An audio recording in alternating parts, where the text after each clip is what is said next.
Voilà, bienvenue encore, bienvenue, connectez-vous, nous sommes sur Facebook, nous sommes sur Instagram, installez-vous bien confortablement, ce soir le Seigneur a une parole pour chacune d'entre nous. Alors, invite une amie, tag une amie, partage le live, je suis certaine que le Seigneur te bénira. Pendant que vous vous connectez, je voudrais accueillir bien chaleureusement notre invité de ce soir.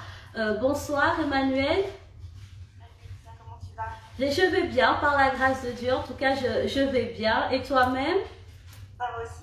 Ah, ben, je suis très contente de t'avoir. Je sais que tu es une femme très occupée. On aura le temps d'en parler quand je vais te présenter. Et je suis déjà très heureuse que tu aies pu trouver du temps dans ton emploi du temps plus que chargé pour venir nous parler de la part du Seigneur. Mais je suis très heureuse en fait, j'étais très contente de l'invitation. Et puis voilà, c'est un honneur de pouvoir partager ce que le Seigneur a déposé sur mon cœur. Amen. Voilà, en espérant qu'il y a des personnes qui vont être touchées, qui vont être bénies. Amen. Oh, j'en ai la conviction, Alors, pendant que les femmes continuent de se connecter, je vais commencer par un moment de prière, recommander ce moment entre les mains du Seigneur pour qu'il puisse lui-même conduire ce moment, lui-même nous parler, édifier nos cœurs et que tu sois un instrument utile entre ses mains. Alors, nous couvrons nos têtes dans la prière pour recommander ce moment entre les mains du Seigneur. Éternel, nous te bénissons et nous te rendons de multiples actions de grâce à cause de cette soirée. Merci Seigneur d'avoir gardé chacune d'entre nous, Éternel. Tu nous aimes d'un amour qui est inestimable. Et ce soir, Seigneur, nous sommes reconnaissants pour ton amour. Nous sommes reconnaissants pour ta grâce. Nous sommes reconnaissants pour ta fidélité. Nous sommes reconnaissants pour ta bonté. Éternel, reçois nos actions de grâce, notre célébration, notre adoration encore ce soir. Je viens encore te recommander ce moment entre tes saintes et puissantes mains. Je prie, Saint-Esprit de Dieu, que tu puisses prendre le contrôle, que tu puisses nous parler, que tu puisses nous conduire, que tu puisses nous diriger, Seigneur. Oh, saisis-toi encore de ta servante, Seigneur, qu'elle soit un canal puissant pour l'édification de toutes les femmes qui vont se connecter ce soir, celles qui vont être connectées ce soir ou celles qui vont suivre en rediffusion, Seigneur. Je prie qu'une grâce particulière, une faveur particulière leur soit accordée à chacune d'entre elles. Laisse que ce moment soit pour ta seule et unique gloire. Parle-nous encore au nom de Jésus. Amen. Amen. Amen. Encore bienvenue à toutes celles qui viennent de nous rejoindre. Nous sommes sur Femmes d'influence en Christ et ce soir nous avons la grâce, l'honneur, le privilège d'avoir comme invité Emmanuel qui va tout de suite se présenter. Mais avant, je vois que je t'ai pas encore invité sur Instagram. Donc, je t'invite.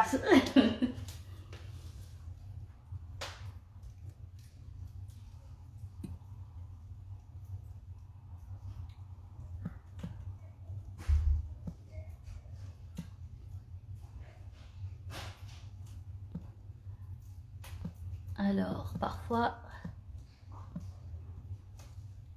En fait, Emmanuel, tu dois rentrer dans le live aussi sur Instagram pour que je puisse t'inviter.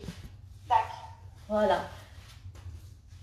Voilà, accordez-nous encore quelques instants, le temps qu'on puisse, pour que tous ensemble nous puissions bénéficier de la parole du Seigneur, tant celles qui sont connectées sur Facebook que celles qui sont connectées sur Instagram.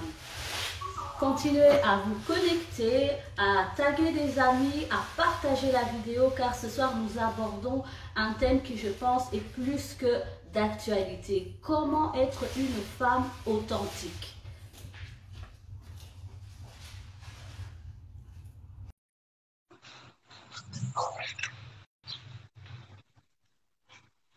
Comment être une femme authentique dans ce monde où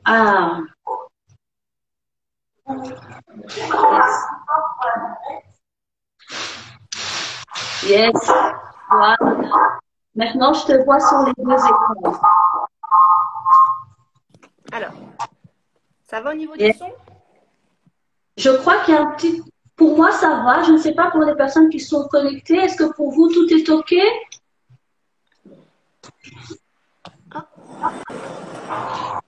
J'ai l'impression que ça va. On est bon? J'ai l'impression que ça va.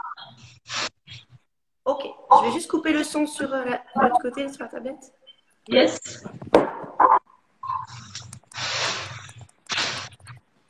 Alors, j'arrive pas à te muter complètement. Encore bienvenue à toutes celles qui nous rejoignent. Connectez-vous, taguez des amis, partagez la vidéo. Nous sommes sur Femmes d'influence en Christ et nous abordons ce soir un thème: comment être une femme authentique. C'est un sujet ô combien d'actualité à l'ère des réseaux sociaux, des magazines, de tout ce qui nous entoure, même du journal télévisé. Partout, on nous impose une certaine image, une certaine façon d'être, une certaine façon de s'habiller, une certaine façon de parler. Et ce soir, Emmanuel va nous parler comment rester authentique dans ce monde qui quelque part nous oppresse, nous propose tellement d'autres façons d'être que nous-mêmes. Comment rester soi-même? Mais avant d'aborder ce sujet, j'aimerais que tu te présentes pour ceux qui ne te connaissent pas. Tu as un très beau CV, un très beau parcours et j'aimerais en quelques mots que tu puisses te présenter à nous. Alors, donc, je ne sais pas trop quel écran je vais regarder. Je ne sais pas ce qui est mieux pour toi, Vinissa. Les deux. Moi, je te vois bien sur les deux écrans. Donc, je ne vais pas fixer mon regard sur l'un ou l'autre? Non, pour moi, c'est bon pour les deux. Ok. Donc, voilà, je m'appelle Emmanuelle Verwilgen. Je suis épouse d'un merveilleux pasteur, le pasteur Lifa. On a ensemble 5 enfants merveilleux. Waouh, on a ensemble travaillé pour bâtir une merveilleuse œuvre aussi qui s'appelle La Chapelle. C'est une église qui maintenant a donc 3 implantations. Une implantation donc sur Mons en Belgique, une implantation sur Paris qui est dirigée par le pasteur Salomon et une implantation sur l'île. Et donc voilà, c'est vraiment une église merveilleuse. C'est notre cœur, c'est vraiment ce que le Seigneur nous a demandé de faire, c'est d'implanter des églises, d'aller partout dans le monde et d'implanter des églises, d'être la lumière du monde partout. Et donc voilà, je suis kinésithérapeute de métier, c'est ce que j'exerce à temps plein, j'ai mon propre cabinet. Et donc c'est déjà pas mal, mais voilà, il y a beaucoup d'autres choses, je suis impliquée dans plein d'autres choses aussi, mais on va dire que ça c'est le principal. C'est déjà pas mal, hein? Maman de 5 enfants en plus, épouse de pasteur, kinésithérapeute, c'est déjà vraiment pas mal. Je sais aussi que tu es fondatrice d'un mouvement de femmes, je n'aime pas le mot, mais en tout cas, d'une pensée pour les femmes authentiques. Est-ce que tu pourrais nous dire un mot aussi là-dessus? Oui, ouais, c'est vraiment ça en fait. C'est comme tu dis, c'est un mouvement, c'est une révolution. En fait, il y a plusieurs mois maintenant, presque un an même, le Seigneur a déposé sur mon cœur un fardeau qui est l'authenticité. Je me suis rendu compte qu'on vit dans une époque en fait où les gens ils ont tellement du mal à être eux-mêmes pour plein de raisons, Les gens ont vraiment du mal et les femmes peut-être encore plus. Il y a tellement de pression, il y a de la pression pour être parfaite. Il y a de la pression dans tellement de domaines différents. Et donc, je me suis rendu compte que c'est de plus en plus rare une personne qui est juste vraie, qui ose être elle-même dans le sens où la personne que Dieu avait décidé qu'elle soit. Pas les mauvais traits de caractère, ce genre de choses. Ça, c'est pas ce que Dieu avait prévu pour nous. Je parle vraiment de la personne que Dieu avait façonnée. Eh bien, il y a vraiment des gens qui ont vraiment du mal à être eux-mêmes. Et donc voilà, j'ai vraiment eu ce fardeau et je me suis dit, il est temps de juste proclamer haut et fort, tu as le droit d'être toi-même. Tel que Dieu t'a créé, c'est hyper beau. Il n'y a pas besoin de mettre des masques, il n'y a pas besoin de faire semblant. Et c'est vrai que on en parlera certainement, mais il y a plein de raisons pour lesquelles les gens ont peur d'être eux-mêmes. Je sais qu'on a peur d'être rejeté. On a peur que les gens n'aiment pas qui on est, on a peur de décevoir. Enfin, il y a plein de raisons, mais je crois qu'il est temps. On est vraiment dans une génération qui doit se lever et aller à l'encontre de ce que ce monde est en train de faire. Ce monde est en train de créer des personnes qui sont, on dirait comme une espèce de plein de clones différents, plein de clones uniques.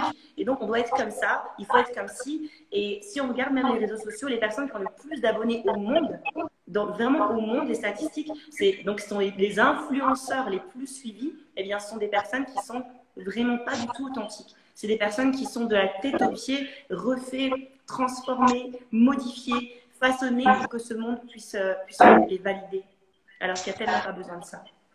Ah, c'est vraiment c'est tellement vrai ce que tu dis et je dois dire que c'est vraiment ça qui m'a aussi touchée au travers de ton message. Et je vois, tu l'as un petit peu abordé tout au début de ce que quand tu as décrit ce mouvement de femmes authentiques. Mais j'aimerais, on parle d'authenticité. J'aimerais que tu donnes ta définition. C'est quoi pour toi être une femme authentique, une femme vraie? Comment tu peux le définir? Pour moi, une femme authentique, c'est une femme qui ose être celle que Dieu avait destinée qu'elle soit. Amen. C'est vraiment ça. Amen. Donc, être celle que Dieu a décidé que je sois. Mais la sous-question qui en découle, c'est comment je le découvre, comment je le sais, comment je découvre celle que Dieu veut que je sois. Il y a tout un parcours, en fait, pour découvrir qui on est. Et ça aussi, on a des fois l'impression que tout le monde sait qui il est, que tout le monde comprend très bien son identité, mais en fait, pas tellement. Pas tellement. Parce que je crois que c'est un chemin et c'est un parcours qui va durer toute une vie. Toute notre vie, on va se dire, mais tiens, je découvre de plus en plus. Est-ce que vous pouvez m'accorder un instant? Je dois juste aller Oui, bien vraiment un instant, je suis désolée. Je, je t'en prie, restez connectés en tout cas. On lui accorde cette petite minute et donc nous sommes en train de parler de être une femme authentique. On a défini l'authenticité comme étant être celle que Dieu veut que tu sois.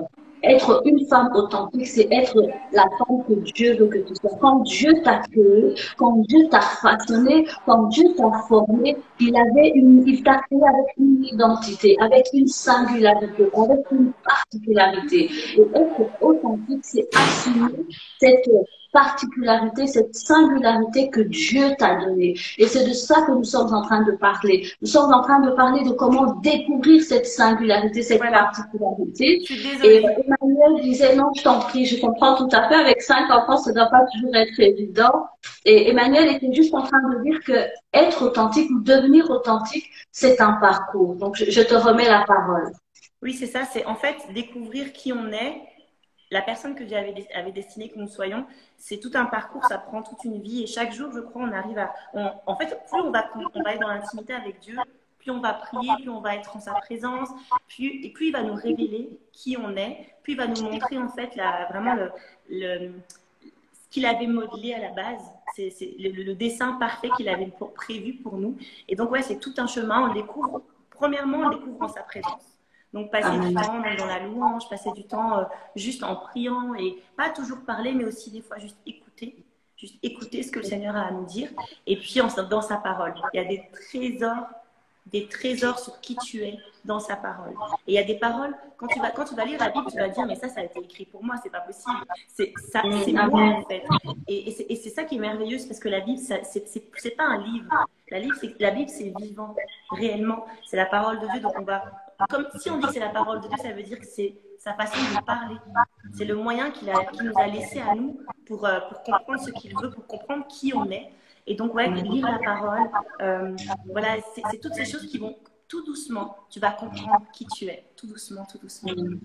Mais donc, est-ce à dire, si je comprends bien ce que tu essaies de nous expliquer, c'est que plus tu grandis spirituellement, quelque part, plus tu découvres ton identité. Est-ce que il y a un lien entre croissance spirituelle et connaître son identité ou découvrir son identité? Mais exactement. Plus on va croître spirituellement, plus on va comprendre, plus on aura l'assurance de qui nous sommes vraiment en Christ. Et encore une fois, l'identité, c'est quelque chose de tellement important.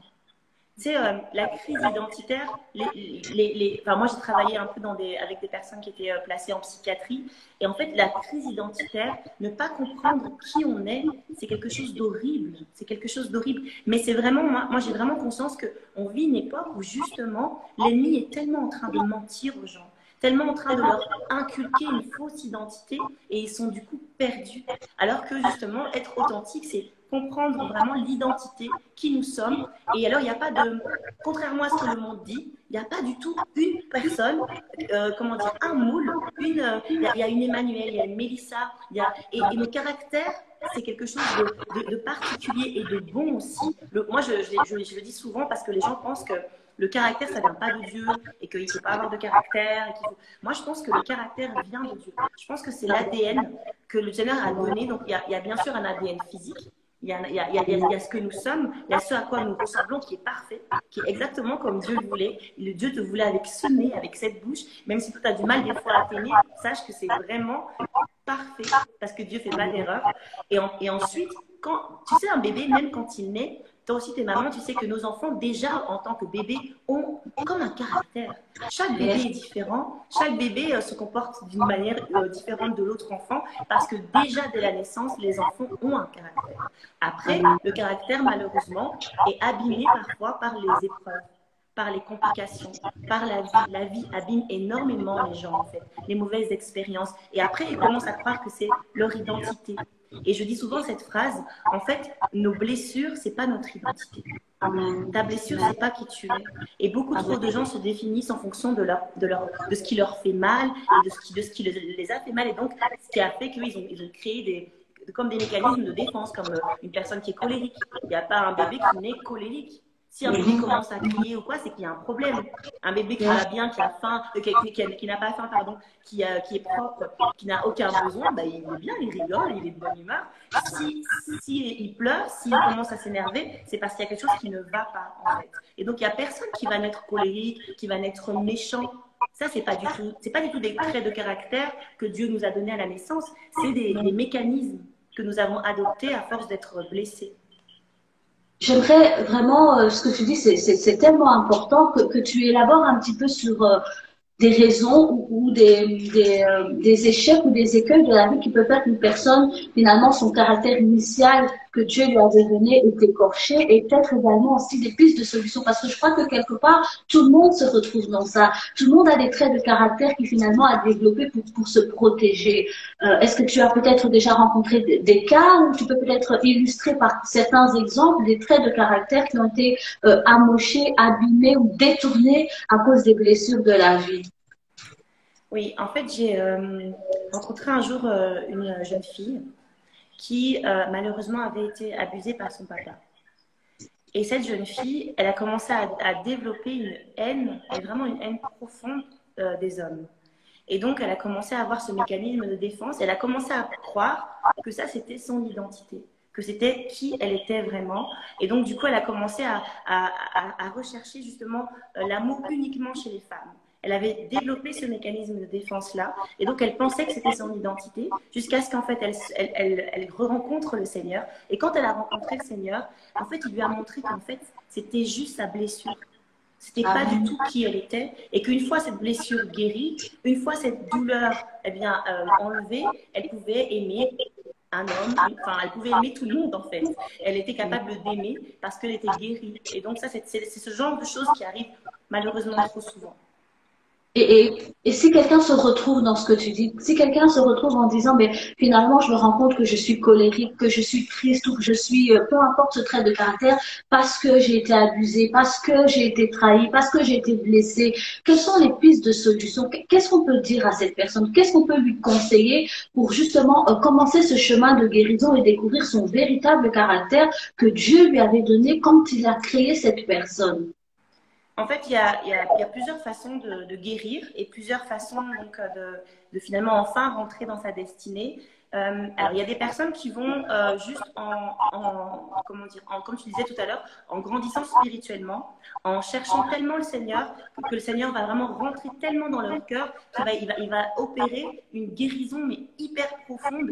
Et il n'y a pas forcément un intervenant qui va venir. Et c'est des personnes qui vont juste être guéries comme ça, juste avec la présence de Dieu qui va rentrer dans leur cœur. Il va y avoir une guérison, mais c'est incroyable. Moi, je reçois des témoignages de personnes qui me disent, juste dans ma chambre, tout seul, j'ai vraiment expérimenté une délivrance dans ma chambre, tout seul, en priant ou en écoutant une prédication. J'ai vraiment été j'ai totalement guéri d'une blessure que je portais depuis des années. Donc, il y a ce genre de choses.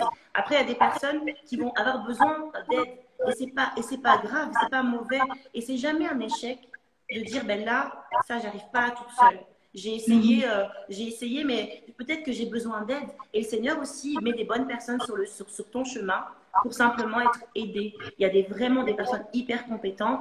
Nous, on fait de la relation d'aide à l'église. Et donc, il y a des gens qui sont hyper bien formés là-dessus, qui sont carrés, qui ont vraiment le secret professionnel, qui sont vraiment, vraiment super. Et c'est de ce genre de personnes qu'il faut s'entourer pour vraiment essayer de guérir complètement toutes ces blessures.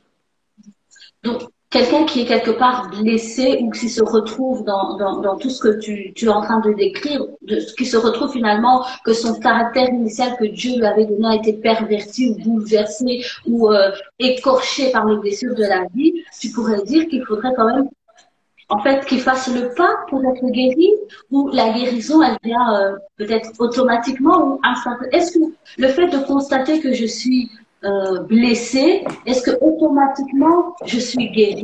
Il y a quand même une part de volonté de la part de la personne. Non, mais c'est vraiment ça. Ça commence. En fait, comme je dis, il y a beaucoup de choses qui sont sous forme de processus. Donc, c'est vrai ce que tu viens de dire. Il y a un processus. Donc, premièrement, c'est OK, je me rends compte que j'ai ça va pas. Je me rends compte que c'est bizarre, je me mets vachement facilement en colère. Alors qu'il n'y a pas vraiment de raison d'être en colère pour ça.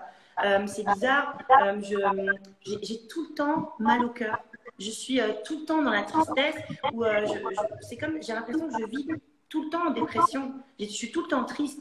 Et donc, OK, premièrement, on s'en rend compte. Donc, c'est vraiment une espèce de prise de conscience, tu vois. Parce que c'est pas, parce qu'on ne peut pas guérir si on est tout le temps dans un déni. On peut pas en fait, personne ne va même appeler à l'aide. Personne ne va même invoquer le Seigneur. S'il dit, bah non, moi, tout va bien, je vais très bien, etc. Donc, si ça va, ça va. Mais si ça va pas, il faut vraiment, premièrement, le découvrir. Et ensuite, une fois qu'on l'a découvert, eh bien, il faut à ce moment-là dire, OK, Seigneur, maintenant, j'ai besoin d'aide. Donc, la parole dit, invoque-moi et je te répondrai. Donc, il y a réellement un pas qu'on doit faire vers Dieu en disant, Seigneur, OK, au secours, Seigneur, j'ai besoin d'aide, viens m'aider. Et il le fait à chaque fois. À chaque fois. Donc, il y a quand même quelque part une part je sais pas si le mot responsabilité est adéquat, mais en tout cas, la personne qui est blessée ou la personne qui découvre que son caractère n'est pas conforme à la parole de Dieu, doit quand même faire un pas vers le Seigneur. Il y a quand même une part de nous-mêmes qui doit vouloir sortir de sa vie. Bien sûr. Guérir, en fait. Bien sûr, la Bible le dit. C'est ça, c'est approchez-vous de Dieu et lui va s'approcher de vous. Il y a ce pas-là. Et des fois, on a l'impression qu'il faut faire 80% du chemin et que Dieu va faire les 20%, mais tu sais, c'est qu'un seul pas. Parce que la Bible nous parle de petites choses. D'une fois comme un grain de sénévé, c'est tout petit. Dieu ne te demande pas de faire des choses extraordinaires. Juste, tu fais un premier pas vers Dieu et crois-moi, il va s'approcher de toi. Amen, amen. Donc voilà, j'aime ce que tu dis, c'est ce petit grain en fait. C'est pas qu'on est en train de dire que quelqu'un qui veut être guéri doit faire des choses extraordinaires, mais simplement ce petit pas de reconnaître, Seigneur, j'ai besoin de toi, Seigneur, j'ai besoin d'être guéri, Seigneur, j'ai été blessé et j'aimerais découvrir ma véritable identité. J'aimerais qu'on revienne par rapport aux traits de caractère qui ont été écorchés ou abîmés par la vie. Comment est-ce qu'on peut savoir, comment on peut découvrir que finalement j'ai cette personnalité, mais comment dirais-je, c'est pas quelque chose de naturel. À quel moment un trait de caractère, voilà, à quel moment un trait de caractère devient quelque chose d'anormal ou quelque chose qui nécessite prière ou guérison ou suivi.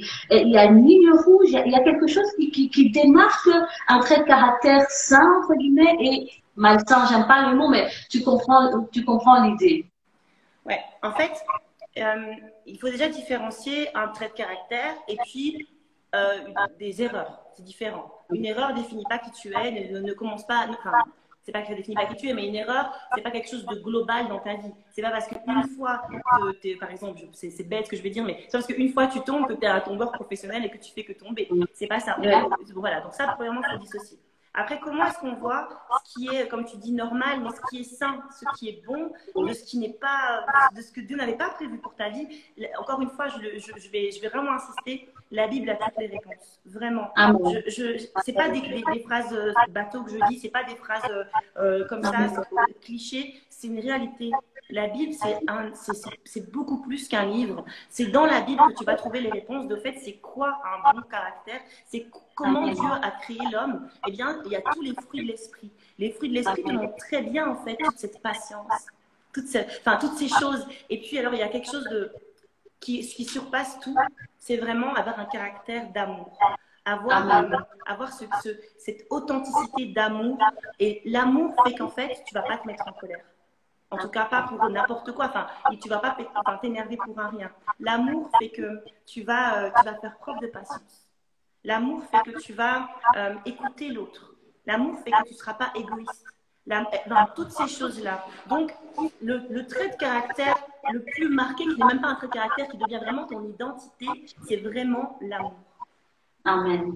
Donc, je comprends bien, une personne qui a un trait de caractère qui ne sait pas très bien si c'est sain, pas sain, c'est au travers de la parole de Dieu que la personne va découvrir que ce trait de caractère vient de Dieu ou ne vient pas de Dieu. Quelqu'un qui manifeste la colère va confronter cette colère à la parole de Dieu et c'est au travers de la parole de Dieu qu'il va savoir, ben, tiens, mais c'est pas normal parce que la Bible dit, je crois dans Jacques 1:20, si ma mémoire est bonne, la colère n'accomplit pas la justice de Dieu. Donc c'est véritablement la parole de Dieu qui est le miroir pour chacun de nos traits de caractère et qui nous permet en fait de nous réajuster, de nous aiguiser, de nous perfectionner. Je voudrais aussi un peu qu'on puisse parler de la singularité de chaque caractère. Donc, on a bien compris que Dieu nous a créés avec un caractère qui parfois est abîmé, mais on retrouve le véritable caractère originel au travers de la parole de Dieu. Mais parfois, certaines personnes ont l'impression que je suis pas assez singulière. Voilà, je suis pas assez singulière, je suis Madame tout le monde, je me comporte comme Madame tout le monde, je suis comme Madame tout le monde. Comment découvrir sa propre, ma propre marque, ma propre personnalité, ma propre touche, ma propre singularité, en fait, ce qui m'est propre à moi. En fait, c'est une bonne question et c'est fort ce que tu dis parce que c'est vrai que beaucoup de gens pensent ça et je pense pas qu'il existe de Madame tout le monde. Je pense pas. Je pense que tu es unique. Et je pense que chacune des personnes qui est en train d'écouter ce live et chacun des milliards de personnes qui composent cette terre est singulier, et unique et spécial. Il n'y a pas d'erreur avec Dieu. Ça veut dire que chacun devait exister. Chacun a quelque chose à apporter sur cette terre. Et comment découvrir ce qui est spécial, ce qui fait que moi je suis différente de toi. Mais c'est ça, encore une fois, c'est vraiment en apprenant à connaître Dieu, en apprenant à connaître son papa, en apprenant. Tu sais, on se voit souvent dans les yeux de son père. Quand on voit son papa, on arrive à se reconnaître un peu. Et plus tu vas connaître ton père, plus tu vas te reconnaître toi. Mais encore une fois, les enfants d'un père ne sont pas tous identiques. Chaque enfant est différent. Mais en tout cas, ce qui est important, c'est que tu saches que tu n'es pas Madame Tout le Monde et que donc, il y a, par exemple, pose-toi des questions. Fais-toi une petite introspection, ok, qu'est-ce que j'aime? Qu'est-ce que j'aime? Qu'est-ce qui me plaît? Qu'est-ce que j'ai envie de faire? Mais encore une fois, pas des choses selon la chair, mais vraiment, c'est des choses. Et par contre, ouais, pas selon la chair dans le sens où, je sais pas, des choses, j'ai pas d'exemple qui me viennent comme ça, mais des choses profondes. Par exemple, il y a des personnes qui vont avoir une compassion pour l'autre. Alors, je dis pas que tout le monde doit pas l'avoir, tout le monde doit avoir de la compassion, mais il y a des gens. Moi, je suis impressionnée. Je suis sincèrement, ils ont une compassion et ça fait leur singularité. Dieu a déposé en eux cette dose de compassion qu'il n'a pas forcément déposé la même en moi, mais moi, il m'a donné autre chose. Et toi, Anissa, t'as donné autre chose. Et chacun d'entre nous, et c'est comme ça qu'on compose finalement ce corps du Christ qui est si beau, qu'en fait, on est chacun différent et on a besoin de chacun d'entre nous. C'est tellement beau, c'est tellement vrai ce que tu dis parce que parfois on a tellement l'impression de ne pas être assez singulière, mais en vérité ce que tu dis c'est vrai, c'est que Dieu a pris le soin de créer chacun d'entre nous avec un ADN particulier, une personnalité particulière.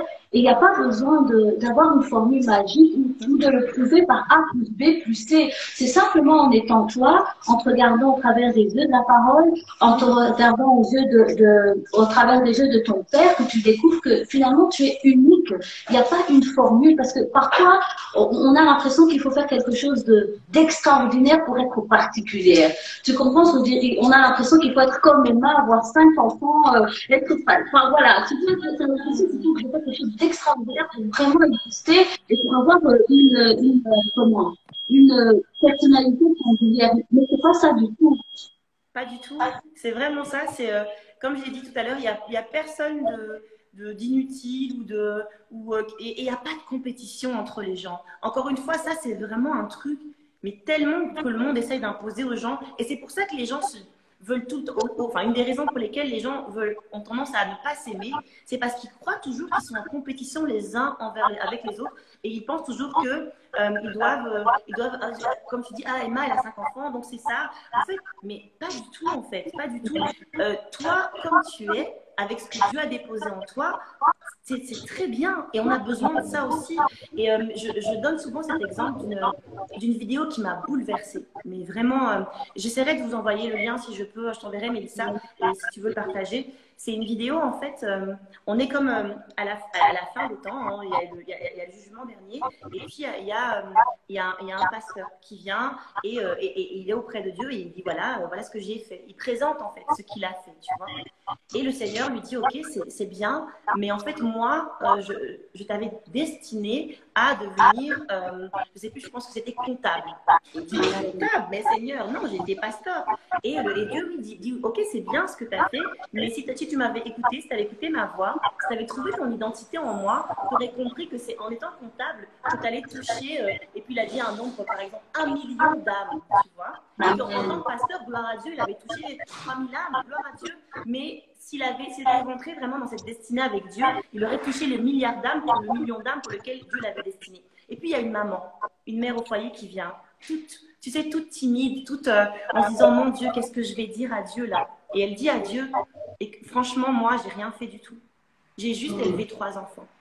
Tu vois, elle était même honteuse de présenter juste les enfants qu'elle avait élevés.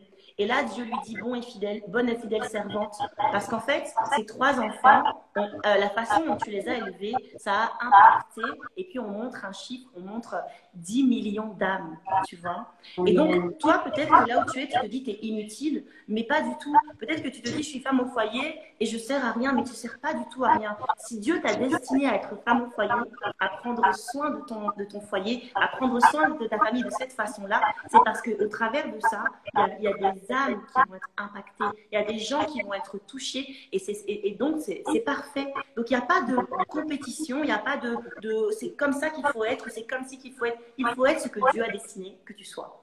Amen. C'est vraiment, je pense avoir vu cette vidéo et c'est vrai que c'est très interpellant parce que, comme tu dis, en fait, on est envoyé par Dieu sur cette terre pour accomplir une mission. Et si toi, tu estimes que la mission de X, Y est meilleure que la tienne, mais tu veux copier notre mission, finalement, tu passes à côté, en fait. Donc, tu passes exactement à côté. Donc, d'où encore une fois l'importance, je reviens sur ce que tu as dit, c'est de connaître la parole de Dieu, se regarder au travers des yeux de la parole, connaître pourquoi tu es venu. Plus tu vas grandir spirituellement et moins tu as de risques quelque part de passer à côté de ta destinée. Mais en tout cas, c'est vrai que c'est une vidéo que j'ai vue qui était très, c'est vrai qui est très interpellante. Je voudrais aussi qu'on parle, tu l'as un petit peu évoqué de la compétition, parce que finalement, ici on est sur une plateforme qui est principalement destinée aux femmes. C'est quand même un mal qui touche plus particulièrement les femmes, je ne sais pas si je peux oser le dire publiquement, mais je vais quand même le dire, qui touche quand même plus particulièrement les femmes que les hommes. Qu'est-ce qu'on peut dire par rapport à ça? Pourquoi est-ce que, comment dirais-je, qu'est-ce qu'on peut dire à une femme qui a l'habitude de se comparer à une autre femme pour avoir l'impression d'exister ou d'être singulière ou d'être aimée? Je sais qu'on a déjà donné des éléments de réponse, on va peut-être un petit peu se répéter, mais j'essaie en fait de balayer toutes les questions qui sont un petit peu dans les têtes des personnes qui nous suivent pour que chacun puisse trouver réponse à sa question en fait. Oui, et en fait, cette sensation d'être toujours en compétition avec l'autre, c'est parce que tu regardes vraiment trop l'autre. Tu regardes trop, pas de la bonne façon. Je crois qu'on doit tout le temps être tourné vers l'autre pour savoir comment on peut l'aider, pour savoir comment on doit l'aimer, pour savoir comment on peut être utile pour cette personne. Ça, c'est le regard que tu dois avoir sur l'autre, en fait. C'est comment je peux le servir. Parce que c'est ce que tu es. En fait, il faut vraiment revenir à ce qu'on est réellement, c'est on est des serviteurs. Moi, je suis ta servante. J'ai vraiment pas honte de dire ça. C'est beau, c'est pas mauvais de dire. C'est pas dégradant de dire qu'on est des serviteurs. Moi, c'est ce que je pense. Mon regard par rapport à l'autre, c'est ça. Et donc, si tu regardes l'autre comme ça, t'es sa servante, t'es son serviteur, t'es là pour l'aider, t'es là pour faire du bien. Ensuite, tu regardes plus ça maintenant, tu regardes que en fait, en vrai, t'es pas en compétition avec lui. La seule compétition, la seule course, le seul couloir, c'est toi. T'es en train tu dois devenir la meilleure personne que Dieu, enfin, la meilleure façon que, comment dire, la meilleure version de toi-même, entre guillemets. C'est ça le but, en fait. C'est ce que Dieu avait destiné pour ta vie, tu as ce but-là et toi, tu cours. Tu cours. Et mon époux donne souvent cet exemple-là dans le couloir, quand on court, quand on fait de l'athlétisme. En fait, si tu regardes le couloir de l'autre, en fait, tu vas très, très mal courir. Tu vas très, très, très mal courir. Tu dois rester dans ton couloir. Ton couloir, c'est cette destinée que Dieu a déposée pour ta vie à toi. Ne regarde pas le couloir de l'autre, tu vas dévier.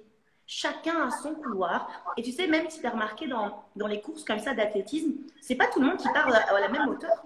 Ils ont même des différences starters. Et c'est pas grave en fait. Au final, chacun a sa course, tu vois. Et le plus important, c'est qu'au bout du bout, à la fin, c'est devant Dieu qu'on va se retrouver chacun tout seul.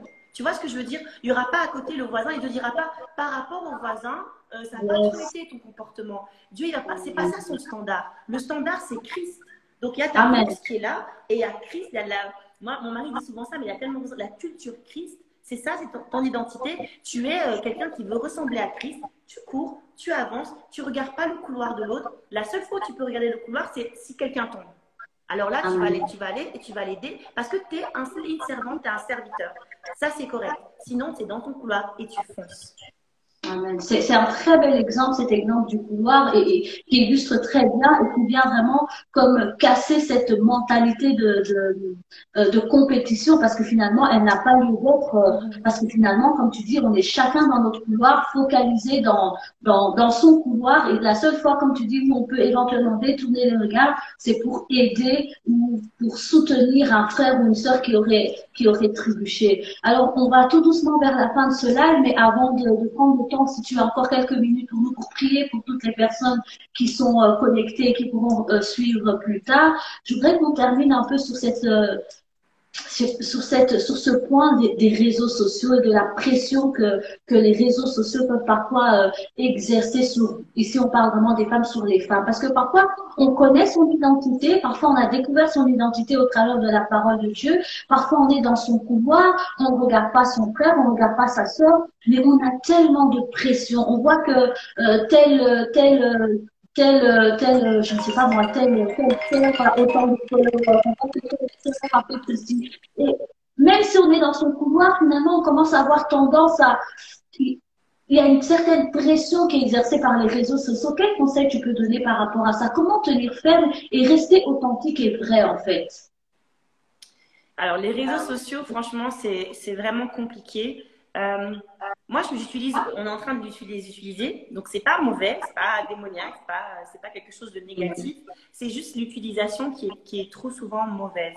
Parce que nous, on est, comme tu dis, des fois, on est vraiment focus, on sait que voilà, on connaît notre identité, on sait que nous, on est en compétition juste avec nous-mêmes et qu'on doit juste devenir meilleur chaque jour, ça on le sait.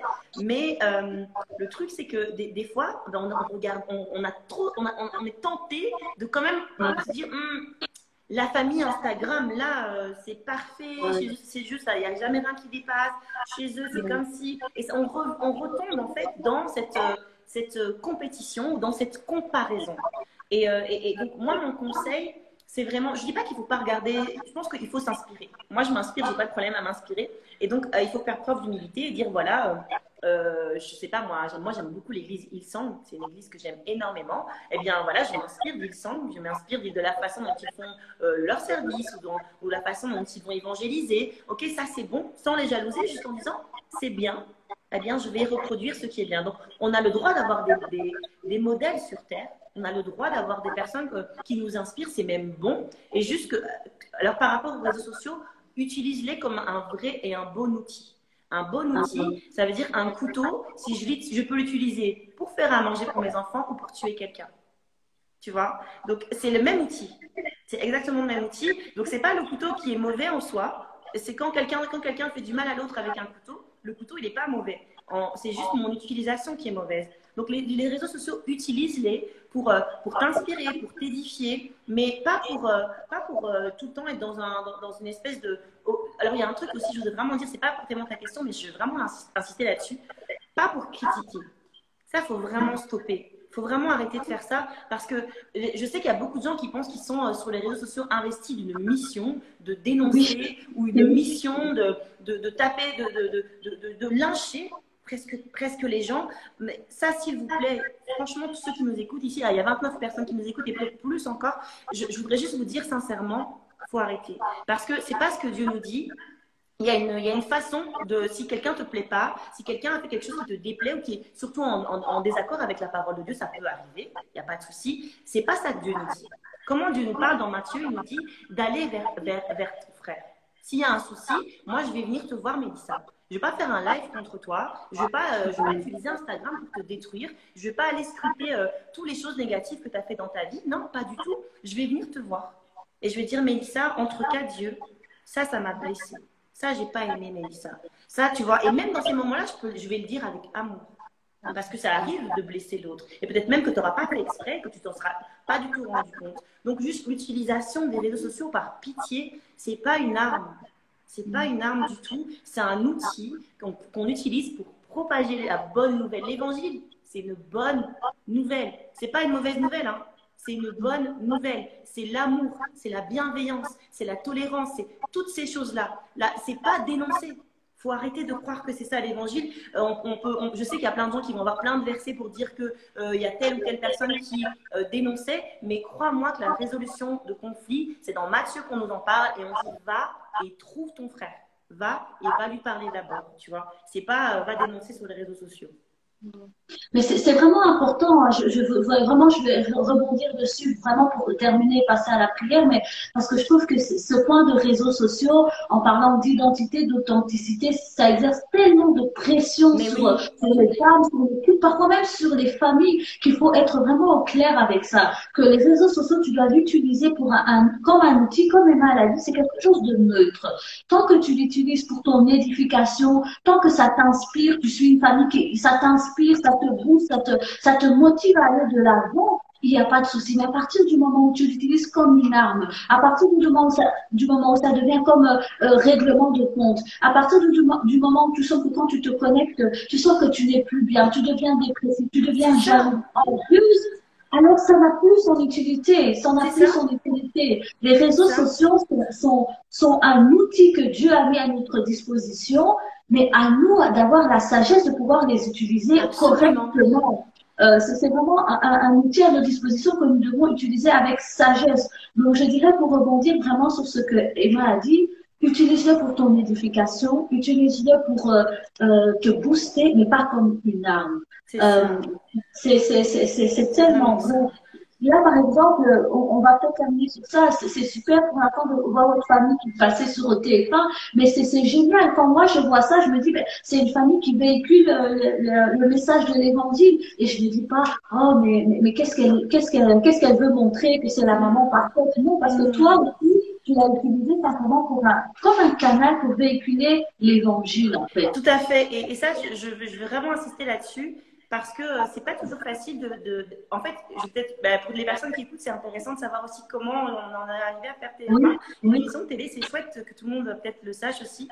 Donc en fait, nous, on était tranquillement, on faisait notre petite vie. Et puis, on a reçu un message sur Instagram d'une personne qui s'occupe en fait de tout ce qui est émission pour TF1 et pour particulièrement cette émission Famille Nombreuse.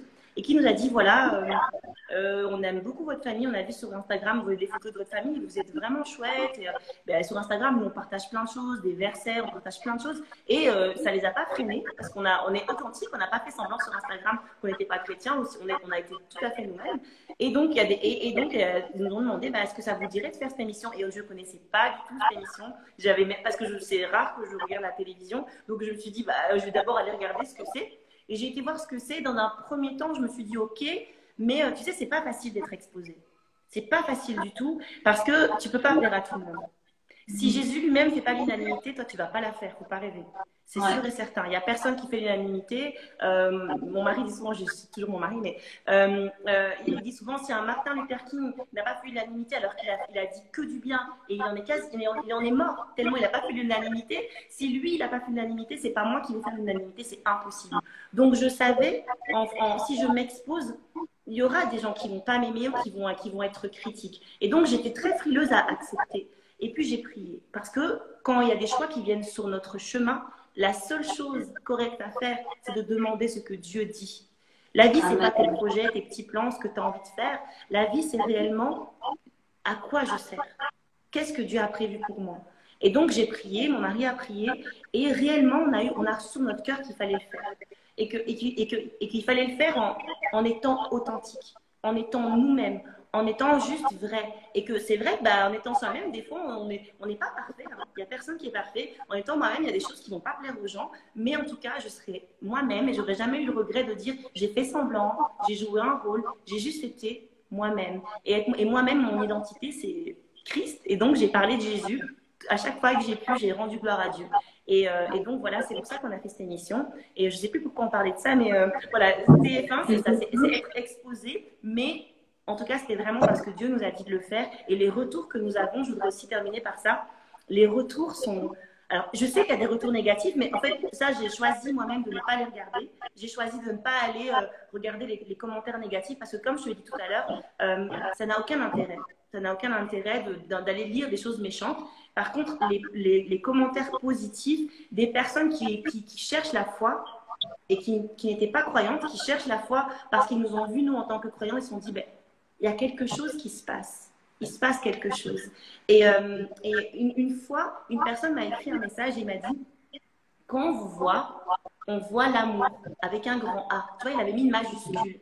Et là, j'ai eu comme une révélation. Je me suis dit, une majuscule, en fait, c'est un nom propre. En fait, il voit Jésus. Amen. L'amour, c'est une personne. C'est quelqu'un. C'est Jésus. Et donc, toutes ces personnes-là, ils voient au travers de nos moments de rire, de nos moments où on s'aime, ils voient juste Jésus en nous. C'est pas nous, en fait. Parce que nous-mêmes, on ne pourrait pas s'aimer comme ça. Parce que l'amour humain, il est tellement imparfait. Et c'est vraiment ça. Et donc, je suis tellement contente, en fait, d'avoir fait cette émission, juste parce que j'ai pu témoigner du Jésus qui vit en moi. Amen.